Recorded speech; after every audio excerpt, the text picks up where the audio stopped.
గర్భవతులుగా ఉన్నప్పుడు కరోనా సోకిన వారికి గర్భస్రావం జరిగినట్టు గాని, పుట్టిన పిల్లలకు లోపాలున్నట్టు గాని తేలలేదు.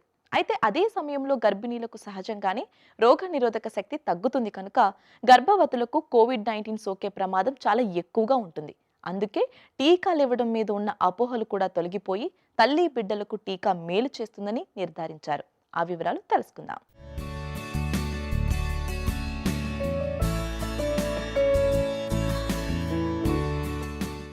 సాధారణ ప్రజలతో పోలిస్తే గర్భిణీలకు కరోనా వచ్చినప్పుడు హాస్పిటల్ చికిత్స, ఐసీయూలో చేర్చాల్సిన అవసరం, వెంటిలేటర్పై చికిత్స అందించాల్సిన అవసరం ఎక్కువనే చెప్పాలి. ఇప్పటి వరకు అందుబాటులో ఉన్న డేటా ప్రకారం కోవిడ్ వల్ల గర్భస్రావం జరుగుతుందా లేదా బిడ్డకు అంగవైకల్యం వచ్చే అవకాశం ఉందా అనేది ఖచ్చితంగా చెప్పలేం. ఇంట్లో వాళ్ళకి కోవిడ్ వస్తే మాత్రం గర్భిణీలు జాగ్రత్తలు ఎక్కువగా తీసుకోవాలి. కోవిడ్ సోకిన గర్భిణీలకు జ్వరం వచ్చినప్పుడు అది కరోనా వైరస్ వల్లే అని భావించకుండా ఇతర కారణాలను కూడా పరిగణలోకి తీసుకోవాలి. బ్యాక్టీరియా ఇన్ఫెక్షన్ కారణమని తేలితే యాంటీబయాటిక్ చికిత్స అందించాలి. అనారోగ్యం నుంచి కోలుకున్న 14 రోజుల తర్వాత పిండం పెరుగుదలను పరిశీలించే స్కాన్ చేయాలి. సాధారణ కాన్పు చేయాలా, సిజేరియన్ ద్వారా కాన్పు చేయాలా అనేది కోవిడ్ ఇన్ఫెక్షన్ పై ఆధారపడి ఉండదు. తల్లి బిడ్డ పరిస్థితిని బట్టి ఏ కాన్పు సరైనదో డాక్టర్లే నిర్ణయిస్తారు. తల్లి పాల ద్వారా బిడ్డకు కరోనా సోకే ప్రమాదం లేదు గాని నేరుగా కాకుండా ఆ పాలను సేకరించి బిడ్డకు పట్టిస్తే మేలు.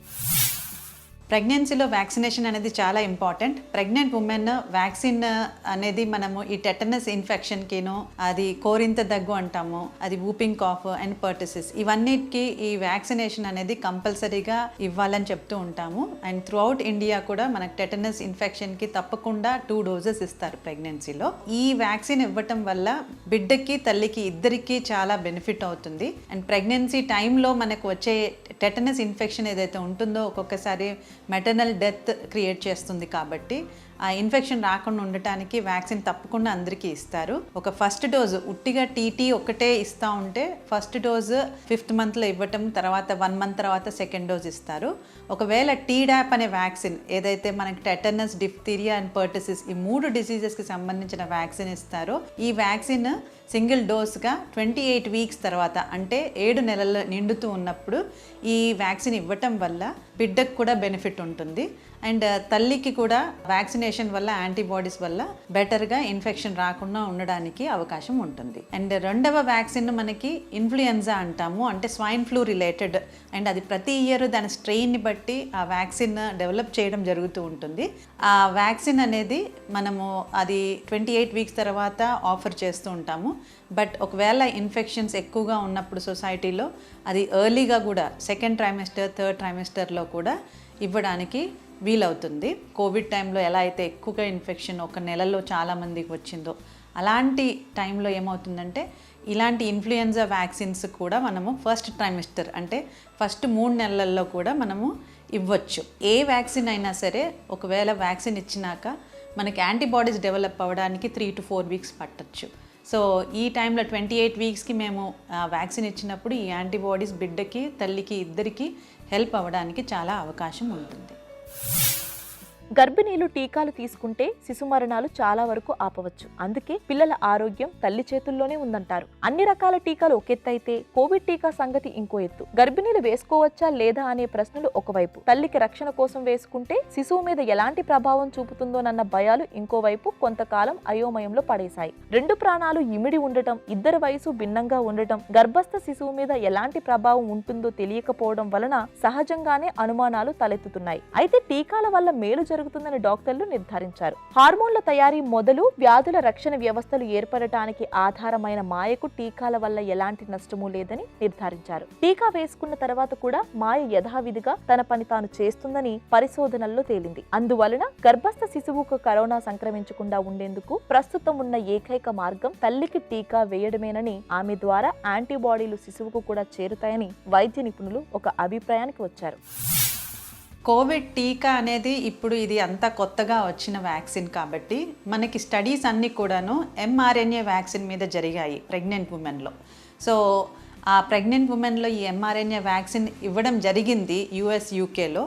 అండ్ అది ప్రొటెక్షన్ ఇస్తూ ఉంది. అది యాక్చువల్గా ఎలా అయితే మిగతా అడల్ట్స్కి 90-95% ప్రొటెక్షన్ ఉందో ఈవెన్ ప్రెగ్నెంట్ ఉమెన్కి కూడా అంతే ప్రొటెక్షన్ ఇస్తుంది. అండ్ కొన్ని స్టడీస్ ఆల్రెడీ పబ్లిష్ అయ్యాయి కూడా.